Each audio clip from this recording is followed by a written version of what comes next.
اپنے عیش اور آرام کو چھوڑ دیا. اور بھائی تو ہمارے بھی ہوا کرتے تھے, ماں باپ تو ہمارے بھی ہوا کرتے تھے, پیار تو وہ بھی ہم سے کیا کرتے تھے, اور پیار کرنے والی اور پیارے تو ہماری بھی ہوا کرتی تھی. اپنے گھر کو, بہن کو, کاروبار کو, اسکول اور کالج کو ہم لوگوں نے کیوں چھوڑا تھا؟ کیونکہ کسی شاعر نے کہا تھا, اے مسلمانوں, اے اسلام کے فرزندوں, اے اسلام کے لیے نام لینے والوں, اے اسلام کے لیے نمازیں پڑھنے والوں, اب تم لوگوں کا کام کیا ہونا چاہیے؟ اٹھو اپنے گھروں کے اندر سے, اپنے کالجوں کے اندر سے, اپنی محبتوں کے اندر سے, اپنی شفقتوں کے اندر سے, اپنے آرام اور سکون اور عیش و عشرت کے اندر سے اٹھو. کہ بتوں کے شہر میں نام خدا لکھ دینا, بتوں کے شہر میں نام خدا لکھ دینا, جہاں کفر لکھا ہو وہاں اسلام لکھ دینا. اگر صلح کے پھولوں کو وہ پاؤں سے کچل جانے تو پھول کی ہر ایک پتی پہ قتل عام لکھ دینا. ہم کپواڑہ کے اندر گئے, جنگل سے نیچے اترتے ہیں, ایک گاؤں قریش اور نتن اس کا نام, اس کا, اس گاؤں کے اندر ہم جاتے ہیں. صبح کا ٹائم, صبح کا وقت, ایک گھر کے اندر سے نکلتا ہوا دھواں دیکھتے ہیں. ایک انسان سے پوچھا, او بھائی یہ کس کے گھر کو آگ لگ گئی, یہ کس کے گھر کو آگ لگ گئی, یہ کس کے گھر سے دھواں اٹھ گیا صبح صبح؟ اس نے کہا, او پاکستان کی سرزمین سے آنے والوں, یہ کسی گھر کا دھواں نہیں, یہ کسی خان صاحب کا گھر نہیں, کسی چودھری صاحب کا ڈیرا نہیں, دنیا کے کسی انسان کا گھر نہیں, یہ کائنات کے رب کا گھر ہے جس کو آگ لگی نہیں بلکہ لگائی گئی ہے. آگے جاتے ہیں, دیکھا مسجد کی گرتی ہوئی دیواروں کو, اس کی چھت اور شتیروں سے اٹھتے ہوئے دھوئیں کو, بلند ہوتے شہروں کو دیکھا, دیوار سے گری ہوئی دیوار سے اندر نظر ڈالی, آگے دیکھتے کیا ہے؟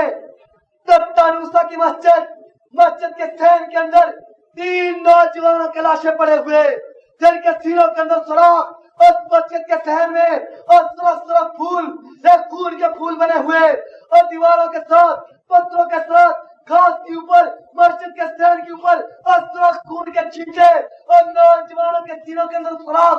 اس انسان سے پوچھا, اے نوجوانوں کو گولی کیوں ماری گئی, ان کی جوانیوں کے نذرانے کیوں لیے گئے, ان کا خون کیوں بہایا گیا, ان کا جرم کیا تھا؟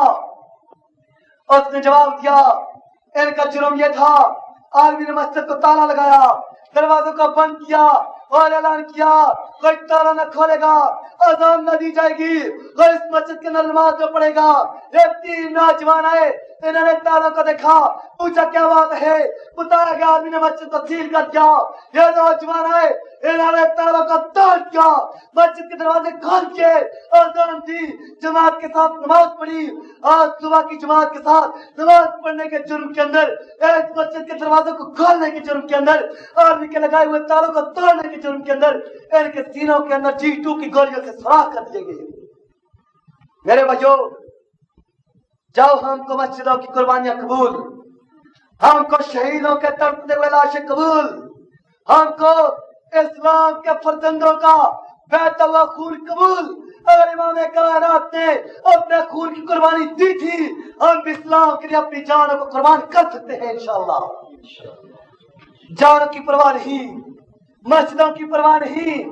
مسجد سے چند قدم میں آگے بڑھا, ایک کھیت کے اندر چند جلدی ہوئے اور آپ کو دیکھا, ذہن میں یہ خیال آیا یہ کسی اخبار کے ورق ہوں گے, کسی کتاب کے ورق ہوں گے.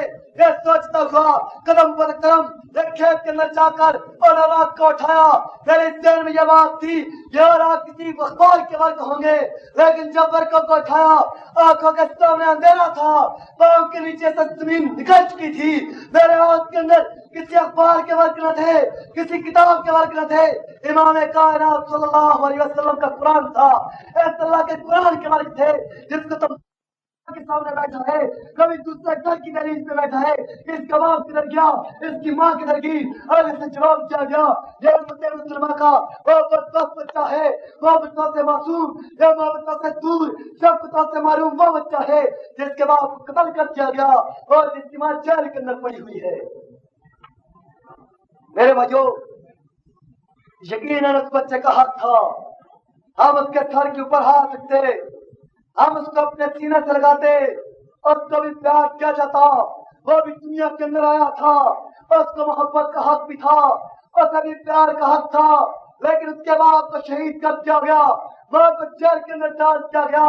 اور کون سا نوجوان ہے تم نے جو اس سے کہے اور بیٹا اور تیرے باپ کو شہید کیا گیا, تیرے باپ کو بدلہ لینے کے لیے ہم اپنی جانوں کو لے کر